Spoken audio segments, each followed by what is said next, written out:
చూస్తే నాకు కన్నీళ్ళు వచ్చినాయి సార్. ఒకరోజు వర్షం వస్తుంది, ఈ మేడం నన్ను పిలిపించింది నర్సులు కూడా పిలిపిస్తే నేను వెళ్ళే కారులో తన కారు డ్యామేజ్ ఉంది, కాలుకి కవర్ కట్టుకుంది అనమాట. కవర్ కట్టుకొని ఫీల్డ్ వర్క్ చేసిందండి. నాకైతే మీరు ఎవరన్నా కదా, నాకు ఆ రోజు నాకు గెలుపు వచ్చేసింది. ఏంటి కమిట్మెంట్, ఏంటి వర్క్, అసలు ఏంటి ఎప్పటి అసలు అనిపించింది నాకైతే. అలా వర్క్ చేయాలి. అలా ఇప్పుడు తను చెప్తారు, ఇప్పుడు పేరు ఊరు క్లియర్ చెప్తారు, వినండి తన జరిగింది. అందరికీ నమస్కారం. నా పేరు శ్రావణి, మా నరసింహపురం. నేను ఫ్యాన్సీ షాప్ పెట్టిన మా ఊళ్ళో. ఫస్ట్ నా ద్వారా మా అన్నయ్యని ఐడి ఇచ్చిందండి. తర్వాత నా కింద ఎవరు జాయిన్ కాలేదు.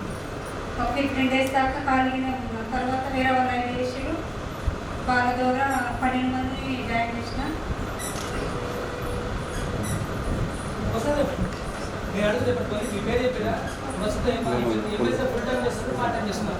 ఫుల్ టైం చేస్తాను. మీ టోటల్ టీం ఎంత?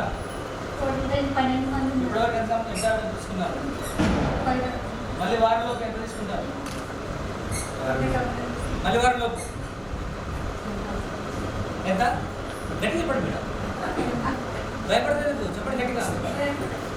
ఓకే, మీరు ఎమ్మెల్సీ